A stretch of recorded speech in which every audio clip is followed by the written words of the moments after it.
जी अस्सलाम वालेकुम दोस्तों, आप देख रहे हैं मेरा यूट्यूब चैनल और फेसबुक पेज। मैं हूं मोहम्मद वसीम राना। दोस्तों आज की इस वीडियो में मैं आपको जो हज स्कीम है साल 2023 की, उसके बारे में कुछ अहम नुकात जो है वो बताने वाला हूं कि ये स्कीम जो है वो अनाउंस हो चुकी हुई है और इसमें कौन कौन सी जो चीज़ें हैं वो आपने मद्देनज़र रखनी है हज के लिए, अगर आप अप्लाई करने का जहन रखते हैं तो। दोस्तों आपको बताता चलूं कि एप्लीकेशन कलेक्शन की जो डेट है वो अनाउंस हो गई हुई है, जो कि 16 मार्च से लेके 31 मार्च 2023 है, जिसमें तमाम बैंक जो है वो आपसे 16 मार्च से लेके 31 मार्च 2023 में एप्लीकेशन जो है वो आपसे वसूल करेंगी। हज ड्यूज़ के बारे में हम बात कर लें तो हज ड्यूज़ यहाँ पे दिए हुए हैं। इसमें साउथ रीजन है जिसमें कराची है, कोयटा है, सखर है। तो यहाँ पे जो है विदाउट कुर्बानी जो गवर्नमेंट स्कीम का जो है अमाउंट है वो 11,65,000 है। याद रखिएगा, साउथ रीजन है कराची, कोयटा, सखर वाली साइड। और दूसरा है नॉर्थ रीजन, इसमें आ जाता है लाहौर, फैसलाबाद, सियालकोट, रहीम यार खान, मुल्तान, रावलपिंडी, इस्लामाबाद वगैरह। तो इसमें विदाउट कुर्बानी जो चार्जेस हैं वो 11,75,000 है, जहाँ पे 10,000 का फ़र्क है, यानी कि टोटल 11,75,000 इन रीजन के लिए है। तो ये थे हज अमाउंट ड्यूज़। उसके बाद आ जाते हैं हम एप्लीकेंट्स एज की तरफ। तो यहाँ पे नो एज लिमिट है, जो हज के लिए अप्लाई करना चाहते हैं उनकी कोई भी एज लिमिट उन्होंने नहीं दी।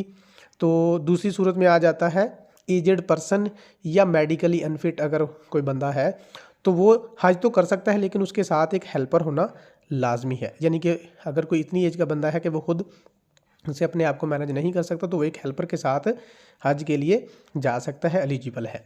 उसके बाद आ जाती है दूसरी एलिजिबिलिटी क्राइटेरिया कि वो कौन कौन सी चीज़ें हैं जिसको आपने अप्लाई करने से पहले मद्देनज़र रखना है। सबसे पहला पॉइंट है नेवर परफॉर्म्ड हज, यानी कि ऐसा बंदा जिसने कभी हज नहीं किया तो वो साल 2023 की हज स्कीम के लिए जो है वो एलिजिबल है।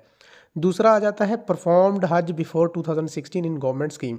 अगर आपने 2016 से पहले हज परफॉर्म किया है गवर्नमेंट स्कीम में तो आप एलिजिबल हैं, दोबारा हज पे जा सकते हैं। Performed Hajj in government scheme 2016 can perform Hajj on the basis of the Hajj बदल।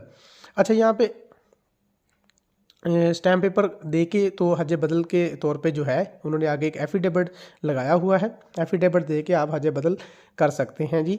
साल 2016 की गवर्नमेंट स्कीम ने अगर आपने हज किया हुआ है तो 2023 में भी आप हज परफॉर्म कर सकते हैं। उसके बाद आ जाता है performed Hajj in government scheme 2016। वो बंदा जिसने गवर्नमेंट स्कीम के अंडर 2016 में हज परफॉर्म किया है, लेकिन वो 2023 में अब दोबारा हज करना चाहता है एज ए महरम, किसी लेडी का वो महरम बन के जाएगा, तो वो दोबारा फिर एलिजिबल है 2023 में हज करने के लिए। उसके बाद आ जाता है performed Hajj in private scheme. अगर खुद से उसने खर्चे पे उसने प्राइवेट स्कीम के थ्रू हज किया है 2016 से लेके 22 तक, तो वो भी एलिजिबल है हज स्कीम 2023 के लिए। उसके बाद आ जाता है जी महरम एज। जो लेडीज़ के लिए महरम है उसकी जो एज है वो 15 साल और उससे ऊपर होनी चाहिए। उसके बाद आ जाता है ग्रुप लीडर कौन हो सकता है। ग्रुप लीडर की हम बात करें तो group leader must be an adult mail, यानी कि बालिग मर्द होना लाजमी है ग्रुप लीडर का। लेडीज़ एंड फीमेल्स के लिए जो कवानीन है जी, उसमें फैमिलीज़ कैन, जो फीमेल्स हैं वो can perform can not travel for हज विदाउट मेल महरम, यानी कि किसी भी महरम मर्द के जो है ना अलावा वो सफ़र नहीं कर सकती हज का, कोई भी फ़ीमेल जो है। जहाँ पे फ़िका जाफरिया की बात करते हैं, फ़िका जाफरिया में जो है वो फीमेल्स जो है वो 45 साल और इससे जो अवब है वो ट्रैवल कर सकती हैं विदाउट महरम, महरम के बगैर, लेकिन किसी भी ग्रुप में वो जाएंगी, इंडिविजुअल वो भी नहीं जा सकती। ठीक है। उसके बाद आ जाती है स्पॉन्सरशिप। अच्छा, स्पॉन्सरशिप ये इस साल एक नई चीज़ इंट्रोड्यूस करवाई है गवर्नमेंट ऑफ पाकिस्तान की तरफ से कि अगर कोई बंदा बाहर, पाकिस्तान से बाहर रह रहा है और वो डॉलर की शेप में अगर किसी अपने हाजी को हज करवाना चाहता है, किसी अपने रिश्तेदार को हज करवाना चाहता है, स्पॉन्सरशिप करना चाहता है, डॉलर में वो अगर पे करेगा तो गवर्नमेंट ने उसके लिए पहले आओ पहले पाव की बुनियाद पे एक कोटा रखा है कि बाहर से कोई बंदा डॉलर में अगर फ़ी पे करेगा तो गवर्नमेंट ऑफ पाकिस्तान की स्कीम के अंडर वो बंदा हज करवा सकता है अपने किसी भी रिश्तेदार को, अपने किसी भी बंदे को, ठीक है, पाकिस्तान में। तो इसमें जो अमाउंट है वो डॉलर में पे करेगा। तो ये जस्ट एक इकॉनमी को स्टेबल करने का एक शॉर्ट सा ट्रिक इस्तेमाल किया गया है गवर्नमेंट की तरफ से, जो कोटा सेट किया गया है, ताकि बाहर से लोग जो है वो अपने रिश्तेदारों को हज करवाएंगे तो उनको जो है वो प्रेफरेंसेस दी जाएगी। प्रेफरेंसेस हज स्कीम में जो है वो एक स्पेशल कोटा दिया जाएगा डॉलर की इनफ्लो को बढ़ाने के लिए। तो ये भी उन्होंने बताया हुआ है कि जो कोटा है वो किस तरह से सेट किया हुआ है पहले, और कि पहले की बुनियाद पर इसमें कोई वेल्टिंग नहीं होगी, ठीक है। उसके बाद आ जाता है बैंक अकाउंट। जितने भी लोग जो पाकिस्तान से अप्लाई करेंगे हज के लिए, उनका अकाउंट होना किसी भी बैंक में लाजमी है। या जो जिस बैंक में वो अप्लाई करने जा रहे हैं वहाँ पे वो उनका अकाउंट खोल दिया जाएगा अप्लाई करने से पहले। पहले पासपोर्ट भी जो बनवाया होता है, तो आगे चल के मैं वो भी रिक्वायरमेंट्स आपको बताता हूँ कि कौन कौन सी चीज़ें हैं जो आपको अकाउंट ओपन करवाने के लिए या अप्लाई करने से पहले पहले आपके पास होनी चाहिए। तो दूसरा आ जाता है नो मैंडेटरी फॉर स्पॉन्सरशिप। अब जो लोग जिनको बाहर से कोई लोग स्पॉन्सर कर रहे हैं तो उनके अकाउंट होने का कोई ज़रूरत नहीं है। यानी कि स्पॉन्सरशिप अगर आपको बाहर से है, डॉलर की शेप में आपकी फ़ी पे होनी है हज की, तो आपको अकाउंट होना ज़रूरी नहीं है। फिर आ जाती है जी डॉक्यूमेंट्स की रिक्वायरमेंट। डॉक्यूमेंट की रिक्वायरमेंट्स में अगर हम बात करें, सबसे पहले आ जाता है वैलिड CNIC कॉपी। आपके पास एक वैलिड यानी कि एक्सपायर CNIC नहीं चलेगा, आपका वैलिड CNIC होना चाहिए। अगर किसी का CNIC एक्सपायर हो रहा है तो अप्लाई करने से पहले अपना CNIC ज़रूर अप्लाई कर लें। उसके बाद आता है international machine readable passport, validity up to 26 December 2023। तो ऐसा पासपोर्ट जिसकी वैलिडिटी जो है वो 26 दिसंबर 2023 तक है और मशीन रीडेबल पासपोर्ट है वो चलेगा। उसके बाद और या फिर for date less than December 26 new passport will be required. अगर इससे कम है तो आपका टोकन जो है वो आपने बनवा लेना है और नया पासपोर्ट जो है वो अप्लाई कर लें। अगर आपके पासपोर्ट की एक्सपायरी जो है वो 26 दिसंबर 2023 से कम है तो, क्योंकि ये पासपोर्ट जो है वो नहीं चलेगा हज के लिए। नेक्स्ट ऑफ किन यानी कि नॉमिनी। नेक्स्ट ऑफ किन होता है बेसिकली आप जब हज पे जाते हैं तो आपके पीछे किसी से अगर रब्ता करना है तो ये रब्ते वाला नंबर होता है। नेक्स्ट ऑफ किन आपका कोई भी फैमिली मेम्बर, आपका ब्लड रिलेशन होता है, तो नेक्स्ट ऑफ किन और नॉमिनी के CNIC की कॉपी चाहिए होगी, उसका कॉन्टैक्ट नंबर चाहिए। Should not be going on हज, यानी कि ये वो बंदा हो जो पीछे आपके पाकिस्तान में रहे।